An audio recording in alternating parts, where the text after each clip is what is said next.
वचनों को रखना संभाल के, एक एक वचन में गहरा राज है। जिसने जानी है महिमा गुरु की, उसका डूबा कभी ना जहाज है। जिसने जानी है महिमा गुरु की, उसका डूबा कभी ना जहाज है। गुरु वचनों को रखना संभाल के, एक एक वचन में गहरा राज है। जिसने जानी है महिमा गुरु की, उसका डूबा कभी ना जहाज है।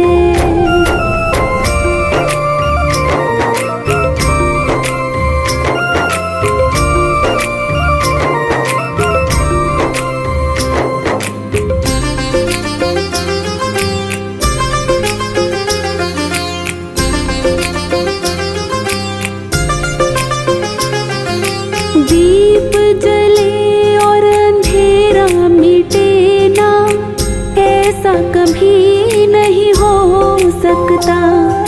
ज्ञान सुने और विवेक ना जागे, ऐसा कभी नहीं हो सकता।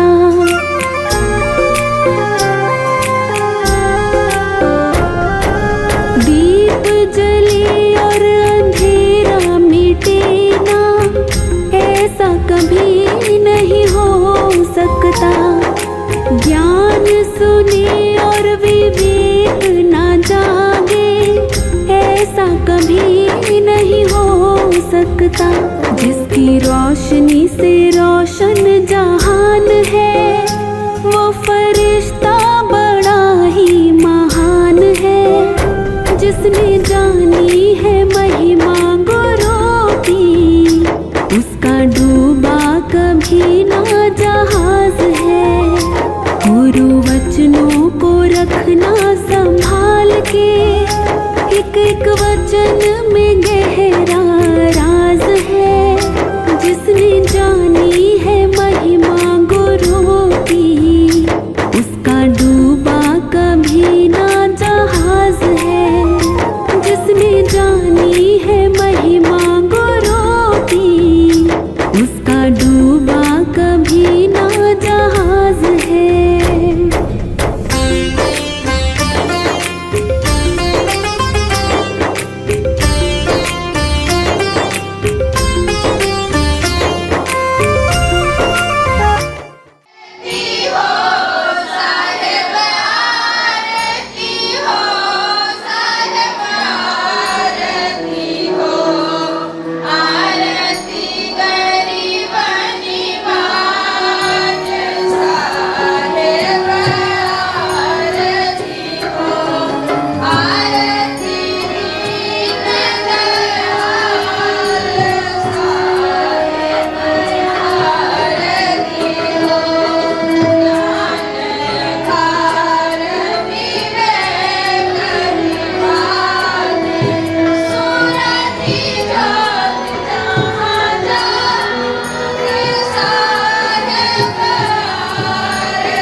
शत गुरुदेव संत गोपीदास साहब के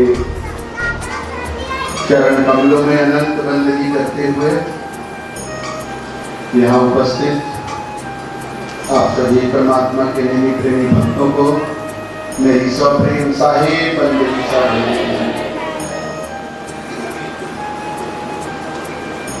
आज का ये महापर्व जो सदगुरु गोपी साहब के तमाम शिष्यों के लिए एक बहुत महान दिवस है। ये आप सबों के साथ आनंद पूर्वक मनाने का जो अवसर मिला है, इसके लिए हम सद्गुरु के दिल से आभारी हैं। आप सबों के प्रति हम अपना आभार व्यक्त करते हैं कि आप सब इसमें शामिल हुए हैं, वरना क्या हम अकेले इसको उल्लास और समारोह के साथ मना सकते हैं। अकेले आप खुश हो सकते हैं, लेकिन उल्लास अकेले नहीं मना सकते, समारोह अकेले आप नहीं कर सकते। तो आप सबों की बहुत बड़ी भूमिका है। हम सब मिलकर एक दूसरे के लिए आज के इस महान दिन को महान बनाने में योगदान कर रहे हैं। इसके लिए हम सब परमात्मा के महत्व कृपा के भागी हैं, क्योंकि जो गुरु होते हैं उनमें और परमात्मा में कोई अंतर नहीं होता, पर हमें जो अंतर दिखता है उसका कारण यह है कि हमें परमात्मा का ही अनुभव नहीं है। ग्रंथों में भी कहा गया है, साहिब के घर संतन माने। साहब शब्द जो है परमात्मा का एक पर्यायवाची शब्द है। सभी के हृदय में जो विराजमान है वो परमात्मा ही हो सकते हैं। जैसे परमात्मा का पर्यायवाची शब्द है भगवान, परमपिता, परमेश्वर, गॉड, अल्लाह, ये सब भगवान का परमात्मा का पर्यायवाची शब्द है। लेकिन बचपन से हम लोगों को इस तरह से चीजों को बांट करके देखने का, उस पर अपना विचार बनाने का और कार्य करने का आदत डाल दिया जाता है कि हम परमात्मा के लिए प्रयोग किए जाने वाले शब्दों को भी बांट कर ही देखते हैं। भगवान बोले तो हिंदू, अल्लाह बोले तो मुसलमान, साहब बोल दिया तो कबीरपंथी, गॉड बोल दिया तो क्रिश्चियन। पूरा समय निकालकर अपने दिल से कभी पूछिए कि क्या आपका जो भगवान है वो सिर्फ आपके संप्रदाय का है? जो भगवान किसी संप्रदाय विशेष का हो, किसी जाति विशेष का हो, हम उसको भगवान नहीं स्वीकार करते। वो भगवान शब्द वहां उपयुक्त ही नहीं है। अगर हिंदू कहता है कि राम मेरा है, मेरा भगवान भगवान राम, मेरा भगवान भगवान राम, मेरा भगवान श्री राम, और मुसलमान कहता है कि मेरा भगवान अल्लाह मोहम्मद पैगंबर, और क्रिश्चियन कहता है कि मेरा भगवान Isa Masih son of God, और कबीरपंथी कहता है कि साहब। अभी तक आप लोग हिंदू मुसलमान सिख ईसाई सुनते हो संप्रदाय के रूप में, लेकिन सद्गुरु कबीर के वाणी वचन इतने गहरे और प्रभावी हैं कि आज भारत में कबीर के वाणी वचनों पर चलने का दावा करने वाले लाखों लोग हो गए हैं, और वो कुछ संप्रदाय और संस्था के रूप में संगठित भी हो गए, और उस संप्रदाय को कबीरपंथी संप्रदाय का एक संप्रदाय के रूप में उभर चुका है। और इस संप्रदाय को नजदीक से जानने का हमको मौका मिला, तो हमने पाया कि जैसे हिंदू संप्रदाय में, मुस्लिम संप्रदाय में, क्रिश्चियन संप्रदाय में कट्टरता है, वैसे इस संप्रदाय में कट्टरता आ गई, जो कि सद्गुरु कबीर का कहीं से इरादा नहीं। जैसे भगवान राम का कहीं से इरादा नहीं रहा होगा, मुसलमानों को जैसे राम बोल करके मानना,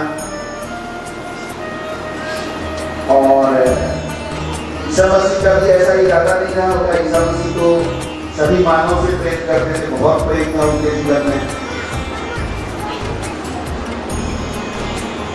मोहम्मद पैगंबर के बारे में हम बहुत ज्यादा नहीं जानते हैं और प्रयास भी बहुत ज्यादा नहीं किए उनके बारे में जानने का,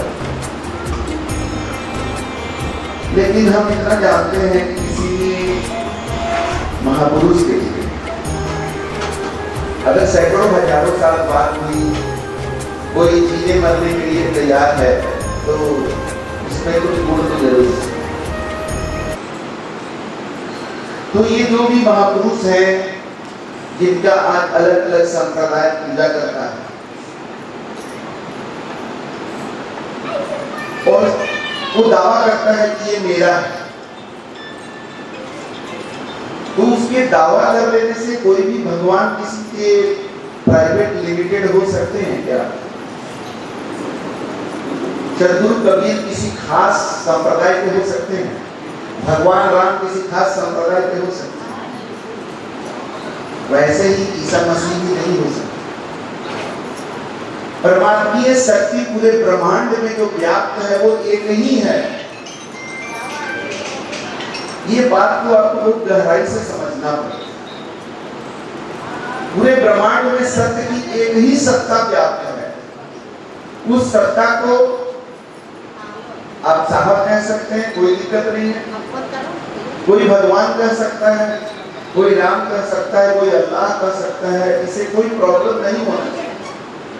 लेकिन प्रॉब्लम तब शुरू हो जाता है जब हम साहब को अल्लाह से बड़ा बताने लगते हैं, कोई अल्लाह को राम से बड़ा बताने लगता है, कोई राम को ईसा मसीह से बड़ा बताने लगता है। समस्या वहां से शुरू। तो आज आप लोग एक सत्संग में आए हुए हैं और वो भी सत्संग ऐसे परम पुरुष, ऐसे सत्य पुरुष के प्रकट दिवस के अवसर पर आयोजित किया गया है जिनको हमने अपने जीवन का 27 वर्ष लगा करके बहुत नजदीक से समझा। मुक्त पुरुष क्या होते हैं, सत्य पुरुष क्या होते हैं, ये हमने नजदीक से देखा है। मेरे लिए ये सब बातें ग्रंथ की बातें नहीं है, हमने लाइव देखा।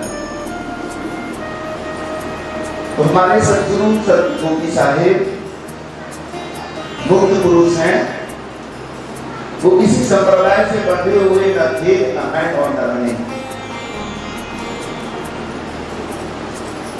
मेरा जन्म हिंदू परिवार में हुआ, लेकिन जैसे जैसे हम बड़े होने लगे हिंदू संप्रदाय के बहुत सारे विसंगतियों से विद्रोह करना शुरू कर। जैसे मेरा यज्ञोपवीत संस्कार कराया गया और मेरे देह में एक धागा डाल दिया। हमें वो चीज कभी स्वीकार नहीं था, बहुत खर्च करके किया गया था। पिताजी का बहुत सारा उसने हमने समाहित थी, तो जनेऊ तो पहन लिए, लेकिन 1 महीने के अंदर उसको खोल के फेंक दिया। अब यहाँ हो सकता है कि कोई जनेऊ पहनने वाले हो जो जनेऊ को बहुत महत्व देते होंगे, तो आहत मत होइएगा। आपके लिए अगर वो महत्वपूर्ण है तो अच्छी बात है। हम अपना बता रहे हैं कि हमको कुछ उसमें समझ नहीं है कि हम क्यों पहने। तो हमारा विद्रोह था उसके प्रति, हमने उसको फेंक दिया। उसी तरह से हिंदू संप्रदाय में जो एक बात है कि पूजा जब कराएगा तो ब्राह्मण जाति का व्यक्ति कराएगा,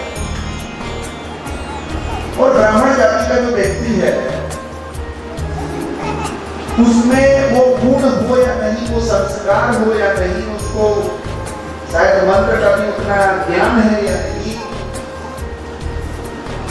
लेकिन उसको ऊंचा स्थान दिया गया है।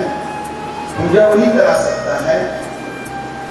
हम कितना भी संस्कृत पढ़ लें, पहले तो मेरा कहना ये भी है कि भगवान को संस्कृत में ही क्या समझा और समझाया जा सकता है। क्या भगवान जो होंगे वो संस्कृत ही समझते होंगे क्या, हिंदी नहीं समझते होंगे क्या? तो हमको इससे भी दे दो, ये मंत्र संस्कृत में कह पाए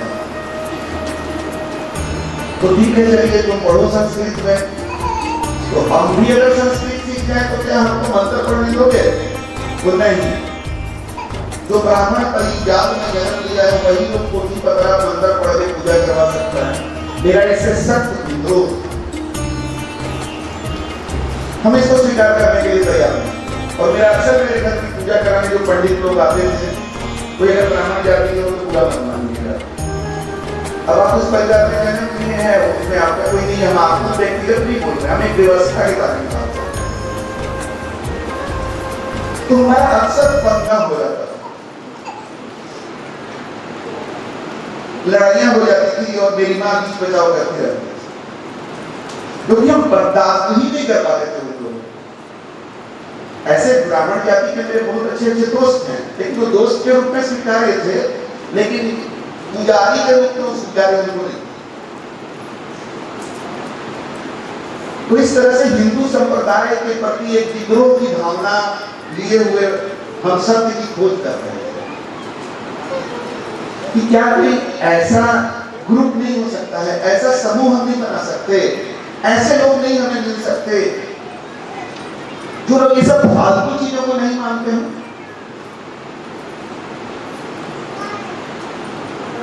तो सदगुरु कबीर की कुछ वाणियां साखियां हमें 8वां क्लास में पढ़ने को मिला।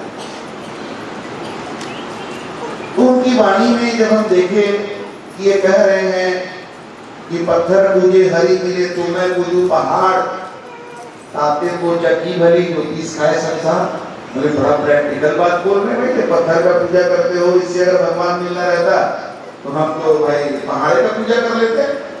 और बाद में कह रहे हैं कि अरे उस पत्थर से तो अच्छा वो पत्थर है जिसे तुम गेहूं की से आटा निकाल के खा रहे। गजब व्यक्तित्व है भाई, कैसे संत रहे होंगे। हम उनके बारे में इमेजिन करते थे कि बहुत अखड़ टाइप के, कड़ियारे टाइप के ऐसे वो संत रहे होंगे। तो हमारे जीवन में एक खोज हुई कि वर्तमान में कोई संत कबीर के वाणी को जीवन में उतारा हुआ व्यक्ति मिल जाता। हमको नहीं पता था कि कबीर पंथी करके कोई संप्रदाय भी है और ये वो ऐसा कुछ हमको जानकारी नहीं था, क्योंकि संस्थाएं हैं इस तरह का, कोई हमको विशेष जानकारी नहीं थी। दूसरी तरफ हिंदू संप्रदाय में भगवान राम के कथा से हम बहुत प्रभावित हैं। हम भगवान राम के जैसा ही बनना और हम भगवान राम का दर्शन करना चाहते थे वर्तमान में। और ये मेरा विश्वास, जैसे 8वां क्लास में हम सदगुरु कबीर की साखियां पढ़े, वैसे ही 8वां क्लास में संस्कृत में हम गीता का एक अंश पढ़े, जिसमें लिखा हुआ था कि आत्मा को न तलवार से काटा जा सकता है, न आग से जलाया जा सकता है, न आत्मा जन्म लेती है न आत्मा मरती है। तो इससे हमको समझ में आया कि भगवान कृष्ण ऐसा कह रहे हैं, तो इसका मतलब भगवान राम की आत्मा को तो होना चाहिए, मानना तो नहीं चाहिए। भगवान राम का शरीर नहीं है लेकिन आत्मा तो उनकी होगी, तो हमको उस आत्मा से मिलना है, भगवान राम का आत्मा से मिलना था हमको। और सदगुरु कबीर के जैसा कोई व्यक्ति हमको चाहिए था ताकि हम उनके वाणी पर चल सके, क्योंकि उनकी वाणी इतनी अटपटी थी कि हमको लगता था कि अगर हम अकेले कूद गए चलने तो कहीं अपना सील और छोड़वा करके अपना जीवन में बहुत साल बर्बाद करके बाद में पता चला कि हम कुछ प्रैक्टिकल काम कर दिए, क्योंकि वो 500 साल पहले बोले। पता नहीं आज कितना प्रासंगिक हो गया। 500 साल पहले के डॉक्टर का दवा आज की बीमारी में कितना काम करेगा, किस बीमारी में कैसे काम करेगा। जिस बीमारी में 500 साल पहले काम कर रहा था वो बीमारी भी तो एडवांस होते जा रहा है। जानते ना हम लोग सर, कोरोना क्या है, सर्दी कराने वाली तो वायरस था, थोड़ा एडवांस हो गया है, तो देखे कैसा आतंक फैला दिया। वो वायरस पहले से तो 500 साल पहले की जो बीमारी है उसको जन्म देने वाला जो कीटाणु है या जो भी कारक है उसका, वो भी तो एडवांस हो गया है। उस दवा को कैसे एडवांस करके लगाया जाए, इसके लिए हमको वर्तमान में एक महापुरुष, एक व्यक्तित्व की खोज। ये दोनों खोज हमारे सदगुरु जो गोपी साहब ने वर्ष 1993 में, तो एक साथ परमात्मा की कृपा से हमारी दोनों खोज पूरी हो गई। तो सदगुरु कबीर का एक साथी जो है मेरे जीवन में पक्का प्रूव हो गया। वो साथी है कि ढूंढा तीन पानियां गहरे पानी बैठ, जो मोरा डूबन डरा रहा किनारे। तो मेरी जो खोज थी वो हमको मिल गया, क्योंकि मैं ऐसा पौराया वो व्यक्ति नहीं था जो डूबने के डर से डूब ही नहीं। क्योंकि हमारे दूसरे को ट्रेन में भी लेते, ट्रेन में मिले थे लोगों पर आप कितना भरोसा करते। आज देखिए हम एक संत के वेशभूषा में हैं, हमारे साथ इतने लोग हैं, आप लोग सब आए हुए हैं, बहुत लोग हमारे बारे में बहुत अच्छी अच्छी बातें कर रहे हैं। फिर भी यहाँ पर एक आध बुद्धिमान ऐसा बैठा हो सकता है जिसका बुद्धि में मेरे बारे में बहुत तरह तरह का कुरचना चल रहा है। बड़ा पहुंचर हो रहा है, ये है वो है, लगता है कि सब भाड़ा पर ला करके बुलवा रहा है, कुछ भी हो सकता है। ऐसा बुद्धिमान हो सकता है, यहाँ पर एक आध हो सकता है, कोई बात नहीं, रहना भी चाहिए। लेकिन मेरा सोचिए, हम ट्रेन में सफर कर रहे थे जनरल बोगी में, और हमारे पूजन का वेशभूषा कैसा था? साड़ी था, बाल नहीं था, और बाल नहीं था, और सीट के ऊपर क्या था? ऐसा टोपी नहीं था, ये आप लोग कंफ्यूजन मत कीजिएगा। काला रंग का एक तौलिया मुरेठा जैसा लपेटे हुए, और धोती को लुंगी स्टाइल में पहने हुए थे, पूरा मोड़ में धोती आधा घुटना चौड़ाई में था, और एक वो काला रंग का कंबल ओढ़े हुए। जाना दिन था, काला रंग का कंबल ओढ़े। और जो लोग गुरुदेव को नजदीक से देखे होंगे, उनकी आंख जो है वो हम लोग जैसा ऐसे काला टाइप का नहीं था, भूरा टाइप का था, बहुत भयानक।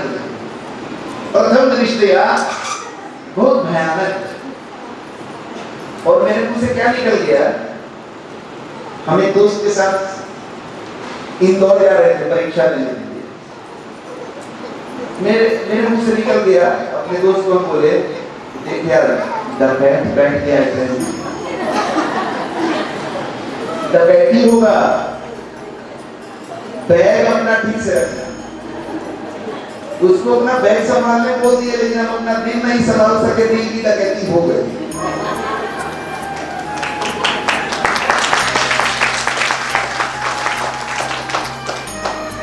क्योंकि आप सोच सकते हैं कि जो व्यक्ति 12-13 साल का होगा तो जंगल फेंक दिया होगा, जो इस तरह से हिंदू संप्रदाय के मूलभूत चीजों को स्वीकार करते हुए, भगवान राम को स्वीकार करते हैं, शंकर भगवान को स्वीकार करते हैं, लेकिन ये ब्राह्मण का पूजा हमको नहीं स्वीकार। पूजा कोई भी कर सकता है, बिचौलिया क्या उसमें जरूरत है भाई? हम और मेरे भगवान के बीच में, लेकिन गुरु को स्वीकार कर। अरे यदि कोई भगवान राम को स्वीकार करे और गुरु को स्वीकार ना करे तो भगवान राम को नहीं करता। और ये ज्ञान तो उनको 4th क्लास में हिंदी की किताब में। इसीलिए हम कहते हैं कि हिंदी और संस्कृत बहुत अच्छा विषय है। आज मार्केट वैल्यू उसका बहुत कम है, मैथमेटिक्स का मार्केट वैल्यू ज्यादा है, क्योंकि इंजीनियर बन जा रहे हैं, लोग पैकेज ले रहे हैं, लेकिन जीवन का ज्ञान बहुत ढीला है। हिंदी की किताब में 4th क्लास में हम पढ़े, प्रातः काल उठे रघुनाथ था, मानो पिता को देवही माता, और हम ग्रहण कर लिए, उसको धारण कर लिए, माता पिता को प्रणाम करना शुरू कर दिए सवेरे उठ करके, और खोजना शुरू कर दिए। भगवान तो गुरु को भी माथा देते थे अपना, हमको कभी माता पिता को दे रहे थे, मेरा गुरु कौन है? और कल्पना करते थे भगवान सवेरे उठते होंगे तो उनके माता पिता तो घर में मेरे भी हैं, उनके गुरु जी उनके घर में रहते थे क्या? बाद में पता चला कि भाई राज घराना था, उसमें कुल गुरु राजगुरु ऐसे करके हुआ करते। तो ये चौथा क्लास में मिल गया था। तो एक संत को केवल भेष देख करके हमने डकैत तो कर दिया, लेकिन जब उनका वाणी वचन मेरे कान तक आने लगा, वो कुछ धारा प्रवाह बोल रहे थे मुर्गा काटने में। जो मुर्गा को काटेगा उसको उसका प्रतिशोध चुकाना पड़ेगा, उसको भी भोगना पड़ेगा उसी तरह से। तो इस तरह की और भी बहुत सारी बातें थी जो धारा प्रवाह बोल रहे थे, सत्य पर अहिंसा था। तो इतने बेवकूफ नहीं थे कि उनके रूप से उनको डिसाइड करके डकैत मान के छोड़ दिए, नहीं। जो व्यक्ति 5 मिनट पहले किसी के बारे में डकैत होता, अगले 5 मिनट तक उसकी बात को सुना और अपना बैग उठा करके उसके पास चला। देख भाई, अपने दोस्त को बोले चलो ले जा बाबा के पास। बोला नहीं हम नहीं जाएंगे। और ठीक है, तो उस दोस्त से पिछड़ गए, हमको पता नहीं। हम चले गए और जाकर उनसे प्रश्न करने लगे। अब आजकल बहुत लोगों को हवा लगा हुआ है यूट्यूब पर सत्संग करने, ऑनलाइन सत्संग, टीवी पर सत्संग। उनको डायरेक्ट गुरु नहीं चाहिए, अदृश्य गुरु चाहिए। जो डर गया है कुछ बाबा लोग के बारे में न्यूज में सुन करके, बाबा लोग ऐसे कर लेता है, बाबा लोग ऐसे कर लेता है, तो होशियार बन रहा है। ऐसा करेंगे ना कि बाबा से निर्भय नहीं करेंगे, अज्ञान ले लेंगे यूट्यूब से। जिंदगी में रगड़ोगे ना यूट्यूब से, ज्ञान नहीं मिलेगा, तुमको कचड़ा मिलेगा। गुरु बिन पढ़े जो वेद पुराना, ताको नहीं मिले भगवाना। गुरु बिन होम यज्ञ जो साधे, और मन 10 आतक। ये गुरु शिष्य का जो संबंध है ना, जो अभी इतनी साहिबा बोली ना इसके बारे में, संवाद गुरु शिष्य का संबंध, ये हमारा भारतीय संस्कृति का और आजकल सनातन धर्म का बड़ा हवा चला हुआ है। सनातन धर्म, तो ये सनातन धर्म का ही तो हिस्सा है। लेकिन ये जो तथाकथित सनातन धर्म के झंडा लेकर चलने वाले हैं, उनसे पूछिए कि आपका गुरु कौन है? उनका गुरु नहीं है। अक्सर मिलेंगे आपको, अधिकतर नहीं है गुरु उनका। और कई तो ऐसे मिलते हैं जो कहते हैं कि गुरु बनाना नहीं चाहिए, सनातन धर्म का झंडा लेकर। और जबकि सनातन धर्म गुरु शिष्य परंपरा का एक अविरल धारा है, सनातन धर्म। तो ये गुरु और शिष्य के बीच का संवाद जो होता है वो आमने सामने होता है, जिसमें शब्द के साथ भावनाएं होती हैं। गुरुदेव मेरे सवाल का जो जवाब दिए, वो जवाब अगर आपको बताएंगे तो आप प्रभावित नहीं हो पाएंगे। हम भी नहीं होते, लेकिन उनके चेहरे पर जो भाव था उससे हम प्रभावित हुए, शब्द के साथ वो भाव। अभी हम जो बोल रहे हैं तो आप लोग हमारे शब्द के साथ हमारे भाव को भी देख रहे हैं। किसी चीज का हम तिरस्कार करके बात कर रहे हैं, क्यों तिरस्कार करते हैं? हम आपको उधर नहीं जाने देना। किसी चीज का बहुत प्रेम से बात करते हैं, क्यों? हम आपको उससे प्रेम करना है, और कोई मकसद नहीं है। और आप भी बैठे हुए हैं तो आप सबके चेहरा पर अलग अलग भाव है, कोई सो नहीं रहे हैं। शांति जी,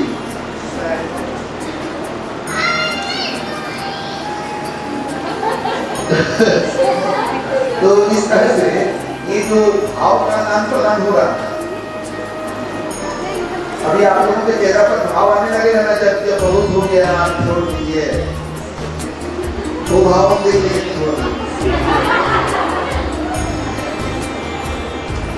तो वो भाव जो है गुरु शिष्य के बीच, वो यूट्यूब पर नहीं मिलेगा, गूगल पर नहीं मिलेगा। इसलिए यूट्यूब और गूगल पर सत्संग करने वालों और वहां से ज्ञान लेने वालों को मेरी चेतावनी, ये जब होगा आमने सामने नहीं होगा। वेद जो है सनातन धर्म का, भारतीय संस्कृति का बहुत बड़ा धरोहर है।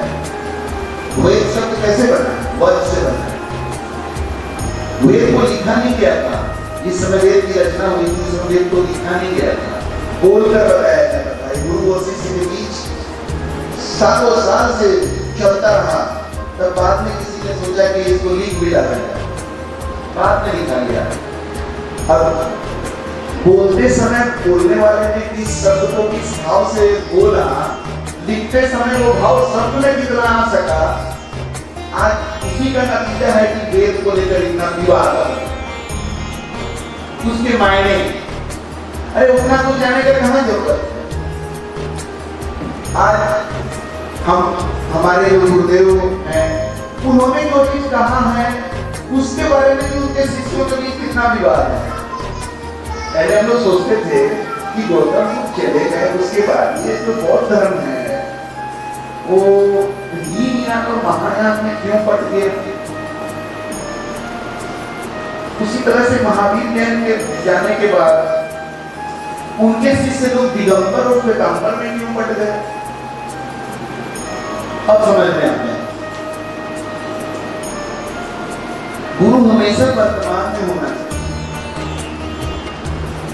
जब गौतम बुद्ध चले गए तो उनके कुछ वाणी बच्चों को लेकर उनके शिष्य का दो गुट बन गया।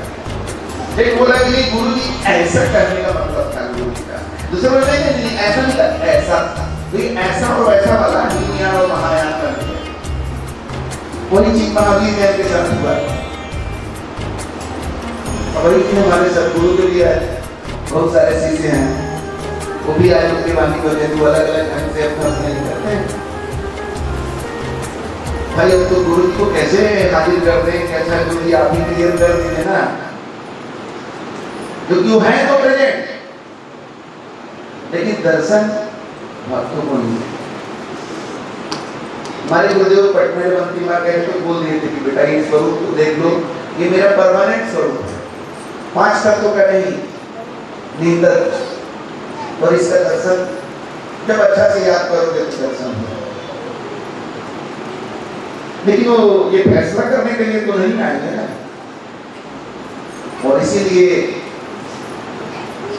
गुरु एक रूप से जब चले जाते हैं तो उनके उस रूप तक जो शिष्य लोग जुड़े होते हैं उनके बीच विवाद उत्पन्न हो जाता है।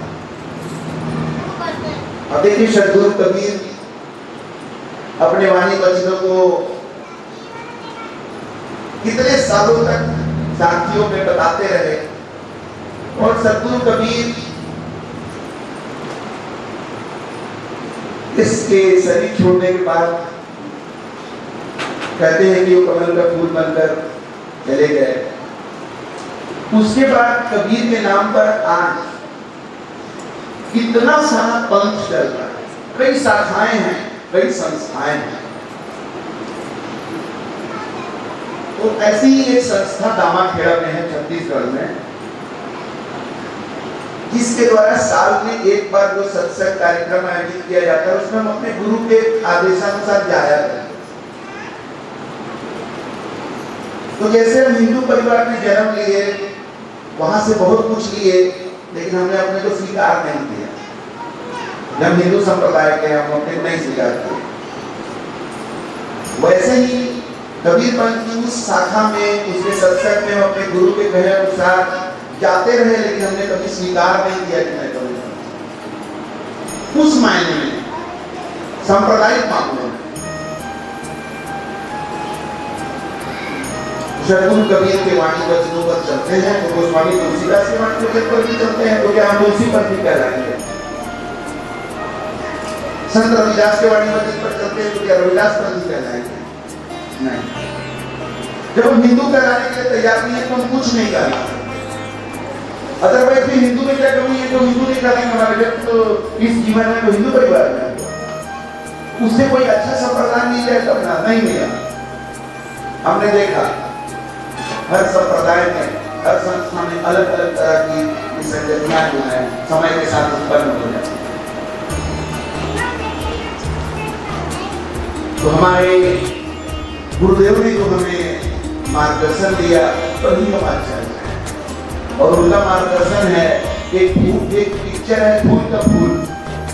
फूल का फूल नहीं जाना है ना, हिंदू बनेगा ना मुसलमान बनेगा, इंसान की औलाद है, इंसान बनेगा। और गुरुदेव अक्सर कहा करते थे कि भगवान कभी हिंदू को नहीं मिलेगा, हिंदू को मिल जाएंगे तो कहेगा कि मुसलमान को साफ कर दीजिए, मुसलमान को भी नहीं मिलेंगे कि उसको मिल गए तो बोलेगा सबसे पहला काम काफिरों को नष्ट कर दिया जाए। इसीलिए कभी नहीं, भगवान जब मिलेंगे तब सिर्फ और सिर्फ एक सच्चे इंसान को, एक भक्त को ही मिलेंगे। और अगर आपको भगवान का दर्शन करना है तो आपको सिर्फ एक सच्चा इंसान बनना है, आपको एक भक्त बनना है। तो हमारे गुरुदेव ने कभी हमारे ऊपर कबीरपंथी को धोखा दी। वो कभी नहीं बोले कि बेटा तुम कबीरपंथी हो, मेरे साथ आ गए तुम कबीरपंथी हो, ना उन्होंने अपने को कभी कबीरपंथी करते हुए सुनने को। वो कहते थे कि हम लोग सत्य पंथी हैं। सत्य किसी का प्राइवेट लिमिटेड तो नहीं हो सकता है। ऐसा सुने कि सत्य के नाम पर लड़ने वाला एक अलग संप्रदाय बन गया। आज हर संप्रदाय में सत्य है कुछ ना कुछ, कभी तो चल रहा है, सत्य के बिना कुछ चल ही नहीं सकता। हिंदू संप्रदाय का हम बताए जो सच्चाइयां को हमने ग्रहण किया। भगवान राम का जो कथा है, भगवान राम का जो पूजन है, भगवान राम को याद करने की जो संस्कृति हिंदू संप्रदाय ने बनाकर रखी है, हम उसको बंद नहीं करते। आज कोई कह रहा था किसी विषय पर बात हो रही थी, रामनवमी में जो शोभा यात्रा निकली उसके बाद तो बोले हाँ बिल्कुल जाना चाहिए शोभा यात्रा। अयोध्या में जो मंदिर बन रहा है उसके लिए मेरे पास चंदा लेने के लिए लोग आए तो हम चंदा दिए। क्यों नहीं देंगे? क्या भगवान राम महापुरुष नहीं थे? क्या भगवान राम परमात्मा के रूप नहीं थे? उतने बड़े महापुरुष हमारे भारत के धरती पर अयोध्या पर जन्म लिए और वहां पर उनके स्मृति के लिए, उनके यादगार के लिए मंदिर बन रहा है, तो चंदा देना गलत हो जाएगा क्या? लेकिन हम ये सोच करके चंदा नहीं दिए जो अयोध्या में जो मंदिर बनेगा उसमें राम लल्ला बैठे मिलेंगे, हम जाएंगे दर्शन करने, नहीं। मंदिर बनना चाहिए भगवान राम के यादगार में, उनकी स्मृति में, उनके सम्मान में, और खास करके भारत में जरूर और उनकी अयोध्या में तो बिल्कुल। लेकिन मंदिर में भगवान है ये हम स्वीकार नहीं कर सकते। तो फिर क्या मंदिर में भगवान नहीं है? नहीं, ये भी कहना गलत है, क्योंकि मेरा भगवान तो सब जगह है। वो मंदिर में भी है, मस्जिद में भी है, गिरजा और गुरुद्वारा में भी है, लेकिन वो हवाओं में भी है और फिजाओं में भी है, वो बारिश में भी है और वो तूफान में भी है। और वो सबसे ज्यादा अगर कहीं प्रकट है तो हमें और आप में प्रकट है। जो चेतन स्वरूप है उसमें वो प्रकट है, जड़ में भी वो व्याप्त है, लेकिन चेतन में तो प्रकट है। आज हम लोग के अंदर अगर परमात्मा नहीं है तो चल रहे कैसे, बोल रहे कैसे, गा रहे कैसे? लेकिन ये तो साउंड बॉक्स अपने से नहीं चलता, तो उसके अंदर परमात्मा है कि नहीं? उसमें भी है, व्याप्त है उसमें भी, लेकिन चेतन स्वरूप नहीं है उसका। परमात्मा तो चेतन ही है, लेकिन उसका स्वरूप चेतन है। सत्य के बिना कोई चीज का अस्तित्व ही नहीं हो सकता है, और परमात्मा सत्य ही तो है। सत्य के अलावा कोई चीज शाश्वत है क्या? सत्य कहते किसको? जो यूनिवर्सल है, सार्वभौमिक है और जो शाश्वत है, जो सदा है और सदा ही रहेगा, वही सत्य है। तो परमात्मा के अलावा कौन है जो सदा है और सदा ही रहेगा?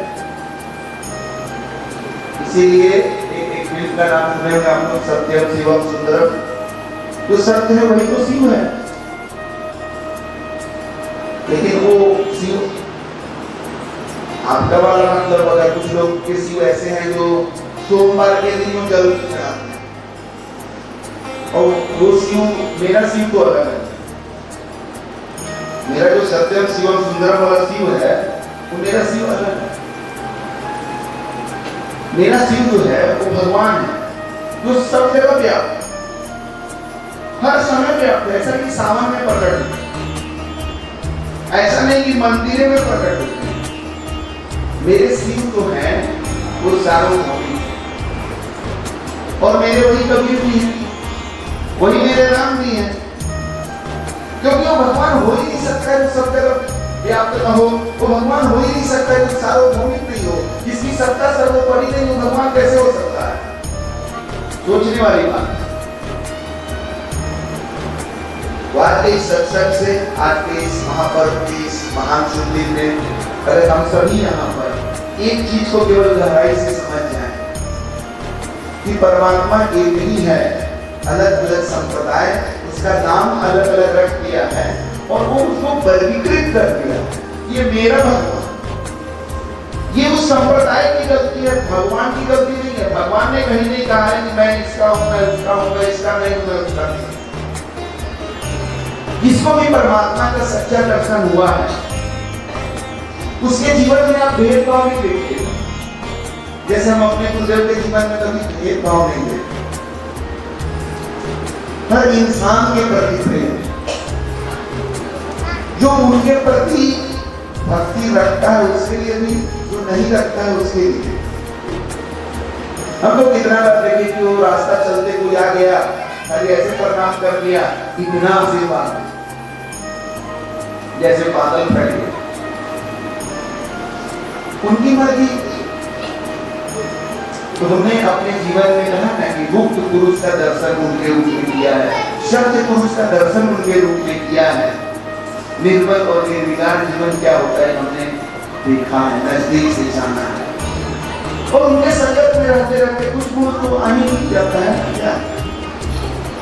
इनके तो सत्संग की महिमा है ना, तो हमको लगता है कि उनके कुछ गुण आना ही बहुत बड़ी बात है। उतना ही मेरा जीवन कायाकल्प हो गया है। आज मेरे जीवन में चिंता नहीं है, कोई चीज का डर नहीं है।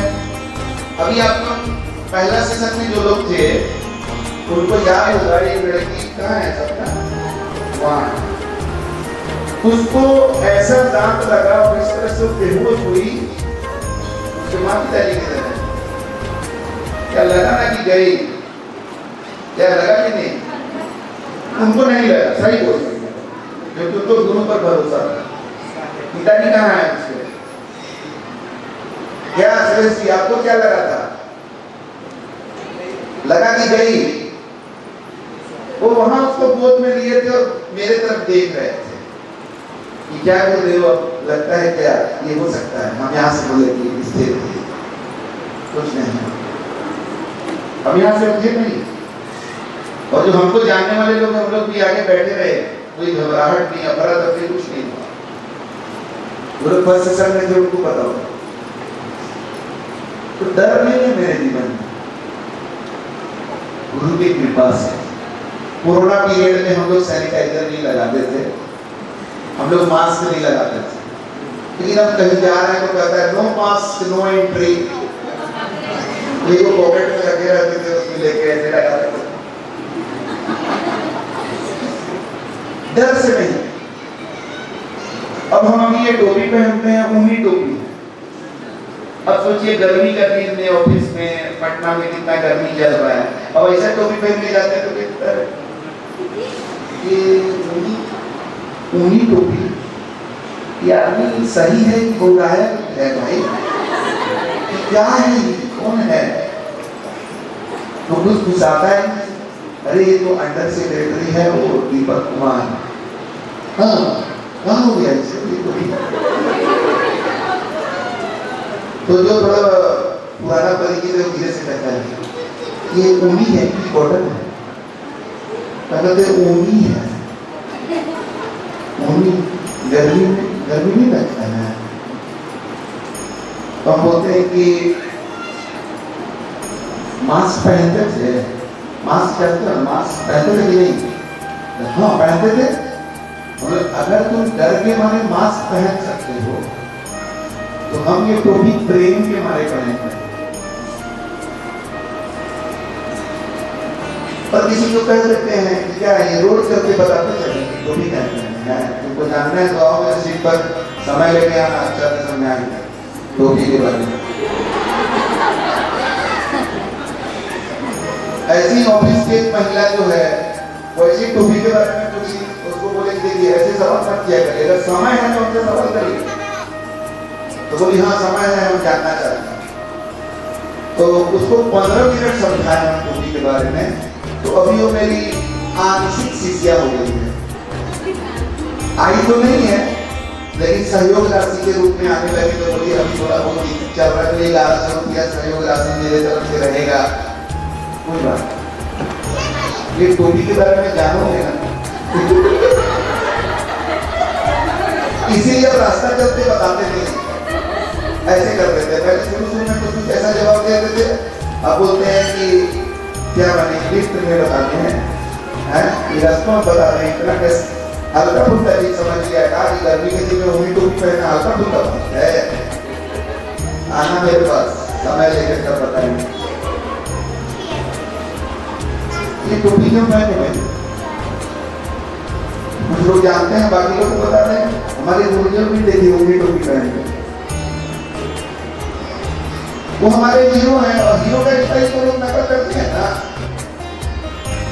आप अगर हमको कहिएगा कि आप उसका टोपी पहन लीजिएगा तो थोड़ी उनके जैसा हो जाएगा, हम तो शिकार है, अब नहीं है उनके जैसा, लेकिन हम टोपी पहनेंगे। शाहरुख खान का हेयर स्टाइल रखने के लिए शाहरुख खान बनना जरूरी है। वो तो रख लेते हैं भाई, जैसा जैसा कोई विराट कोहली का हेयर स्टाइल रख लेता है। मेरे हीरो को है तो हम उनके जैसा अपना वेशभूषा बना लिए। इसमें प्रेम क्या है। जब हमारे गुरुदेव सन 2020 में शरीर छोड़े तो हमें लगा कि माता पिता भी जब शरीर छोड़ देते हैं तो 6 महीना एक साथ जाते जाते बेटा बेटी तो भूल ही जाता है बहुत हद तक। ऐसा अपना भी कुछ अनुभव था और दूसरे लोगों को भी देखते तो हमको डर हुआ कि हम भी गुरुदेव को कालांतर में भूल न जाए, ये बड़ा पाप हो जाएगा। गुरु का जितना इतना बड़ा मेरे ऊपर कृपा है, उनको अगर भूल कर सामान्य जिंदगी जीने लगे ये बड़ा बात हो जाए। तो कुछ ऐसा करते हैं ना कि हम लोग भूल ही ना, हम अपने में उनको जो है ना देखते हैं। तो इसीलिए उनके जैसा टोपी या ड्रेस अपना कर, पुराना ड्रेस एक पहले लाए हुए थे अपना कलरफुल वाला ड्रेस था। अभी भी मेरे घर में एक से एक बेल्ट रखा हुआ है, दूसरे किसको दे दें, एक से एक टाई और कोट सब रखा हुआ है। कोई उस लायक उनका जिनका फिटी बड़ी खाता है तो कभी आते हैं तो धोती महिला पहन सकते हो। तो ऐसा होता है प्रेम में हमने ये भेष धारण किया है। ये मत सोचिएगा कि साधु संत होने के लिए भेष बनाने की आवश्यकता है। आप लोग सत्संग में आए, अभी आप लोगों को बहुत सारे साधु संतों का वाणी वचन सुनने को मिला। आज के दिन बहुत सारे साधु संत लोग आपसे अपना वाणी वचन रखे। पटना से आए हुए अजय जी हैं, सतीश जी हैं, विकास जी हैं, और पटना का कौन आज बोला है? हाँ, एक भी बच्ची है, ये बेनी साहब हैं, स्वीटी जी हैं, ये प्रियंका जी हैं। अगर साधु होने के लिए दाढ़ी का जरूरत होता तो फिर महिला साधु नहीं हो सकती है। ये तो बहुत बड़ा अन्याय हो गया। साधु एक परम पद है। राम मिलन के वास्ते जो तू खड़ा उदास, साधु संगति साध लो राम उन्हीं के पास। महिलाओं से इतना बड़ा पद कैसे छीना जा सकता है? महिलाएं भी साधु होती हैं क्या? अरे हो रहा है कि नहीं हो रहा है तो कर लीजिए, क्योंकि साधु होना गुण की बात है। ग्रंथों में लिखा हुआ है दया गरीबी बंदगी समता शील उपकार। फिर से सुना दीजिए, फिर से सुनिए। दया गरीबी बंदगी समता शील उपकार, इतने लक्षण साधु के कहे कबीर विचार। सतगुरु कबीर जो सत शिरोमणि हैं, जो सतगुरु हैं, सदा के गुरु हैं, वो कह रहे हैं विचार करके कि साधु का लक्षण क्या है? दया, गरीबी, अपने अंदर कुछ ना होने का भाव कि मेरा कुछ नहीं है। बंदगी, किसी के आगे, सिद्धांत के आगे नहीं, सत्य के आगे नहीं, परमात्मा की सत्ता के आगे झुकने के लिए सदा तैयार।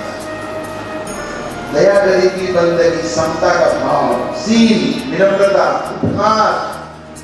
इसमें कहीं लंबा दाढ़ी बोले कैसे कभी? दया गरीबी लंबी दाढ़ी सफेद कपड़ा उपकार, इतने लक्षण साधु के ऐसा कहे क्या? ना सफेद कपड़ा का जरूरत है साधु होने के लिए, लंबा दाढ़ी का जरूरत है, लेकिन अगर आपने साधु का गुण है और साधु का ये पारंपरिक वेशभूषा लोग वाकिफ है इससे थोड़ा, तो गुण के साथ अगर वेश हो जाता है तो अच्छी बात है, बस अच्छी बात है। लेकिन सबसे अच्छी बात है कि गुण है। नागेंद्र जी हमारे वो बिहारी से आए हुए हैं, ये साधु नहीं, आपको दूर से दिख रहे हो, अगर हम बताते हैं कि ये महान साधु है। साधु का गुण हम बता दिया ना, ये पांचों गुण को एक में मिला के एक बात बता देते हैं। या जो लोग यहाँ से प्रवचन नहीं किए वो भी बहुत सारे साधु हैं, जान लीजिए, आप भी साधु हो सकते हैं, गुण जान लीजिए। बात से तब आप समझिएगा, अगर आप इसको क्वालिफाई कर रहे हैं, जो अपने गलतियों को साधता है वही साधु है। और संत कौन है? जिसका जीवन सच्चा है वही संत है। सत्य शब्द के ऊपर अनुस्वार लगा तो संत है। तो जिसका जीवन सत्य है वही संत है। तो आप भी साधु संत हैं, आप अपने को चेक करें। अगर आप गलतियों के प्रति लापरवाह हैं, आपसे कोई गलती हो जाती है तो आप छोड़ रहे, क्या हो गया, आप साधु नहीं हैं। अगर आप ऐसे हैं तो आप साधु नहीं। लेकिन अगर आपसे गलती हो जाती है, आपको समझ में आता है, तो आपको बहुत अफसोस होता है, फिर आप आगे प्रयास करते हैं कि हम ये गलती दोबारा ना करें, तो आप साधु हैं। आप में परमात्मा का दर्शन कर सकता है अगर उतना पार की उसकी निगाहें हैं।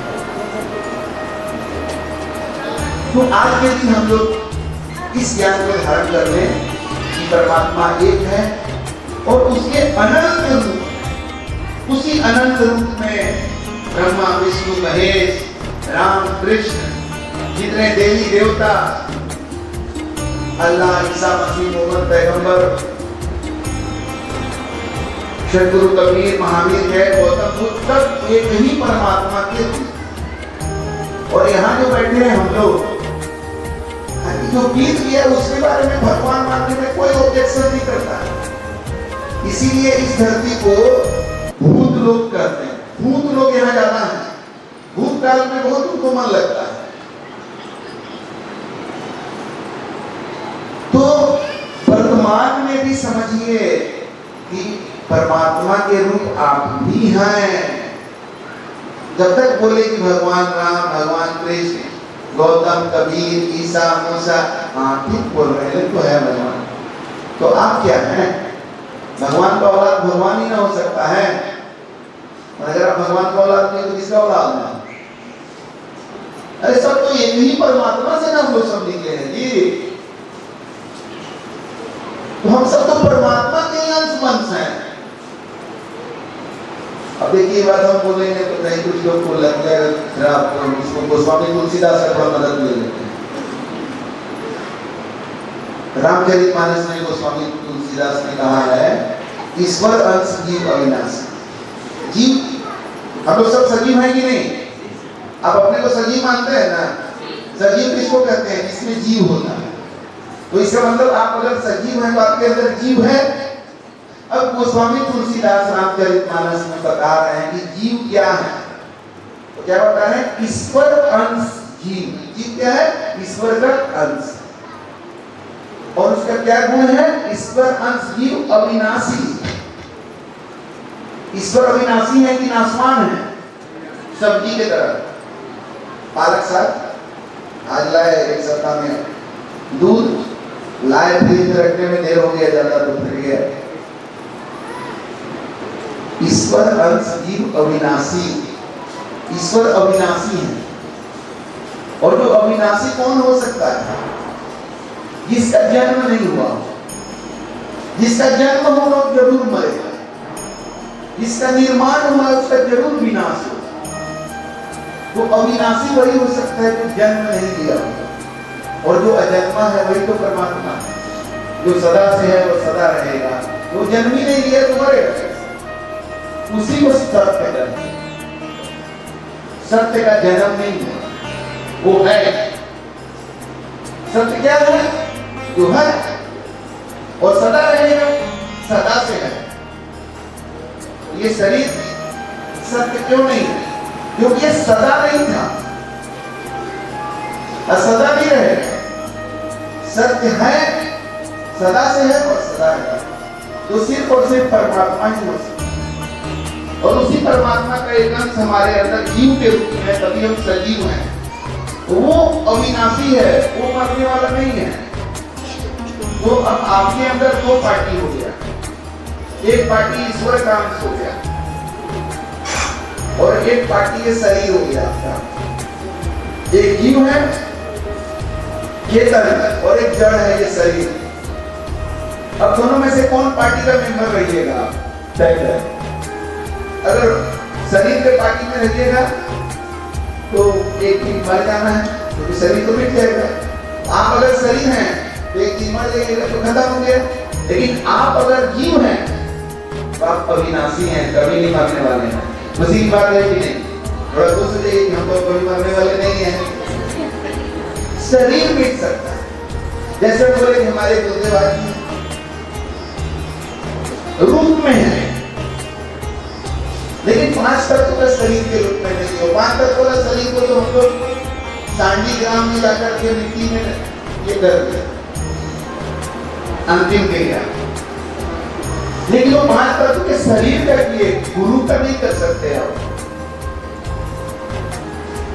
और सदगुरु का, सदगुरु का अंतिम क्रिया कौन कर सकता है? किसकी ताकत है?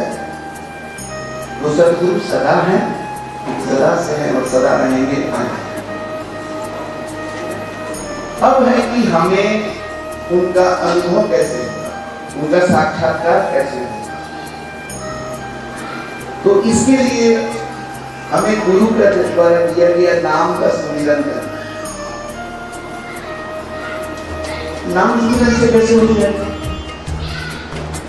नाम सुमिरन हमारे विकारों को दूर करेगा। ग्रंथों में बताया गया है कि परमात्मा का नाम सुमिरन साबुन की तरह है और गुरु भक्ति जो है एक दरिया के समान है, पानी के समान। तो गुरु से हम प्रेम करते हैं और गुरु के द्वारा दिए गए नाम का सुमिरन करते हैं। इसका मतलब है कि हम प्रेम के पानी में, गुरु भक्ति के पानी में शराबोर हैं और साबुन रगड़ रहे हैं नाम सुमिरन। तो जन्मों जन्मों का मैल छूटेगा कि नहीं छूटेगा? अब कुछ लोग जो है ना बड़े चालाक होते हैं, कभी बता रही थी ना, नाम ले लेते हैं गुरु से, असली चीज तो गुरु जी दे दिए। अब गुरु जी के साथ क्या जरूरत है? ज्यादा रहोगे तो फिर कहीं कार्यक्रम होगा तो कहीं सहयोग राशि न देना पड़े, कुछ और ना हो जाए, कभी घर पर ना आ जाए, कहीं कोई आदेश न दे दे, कट लो, असली चीज तो ले ली। उसका क्या स्थिति होता है? जैसे आप जिस दिन साबुन लेके बैठ जाइए, देख कर लड़ते रहिए खाली बिना पानी के, क्या होगा? वही स्थिति उसका। नाम सुमिरन जो है बिना गुरु भक्ति के आपके जीवन को पूर्ण कर ही नहीं सकता है। सत्संग, गुरु के साथ संगत, संतों के साथ संगत आपके जीवन को निर्माण करेगा, आपके जीवन को परमात्मा में करेगा, आपके जीवन को मुक्त करेगा। इसलिए कहा गया है सत्संग की आधी घड़ी सुमिरन बरस 50।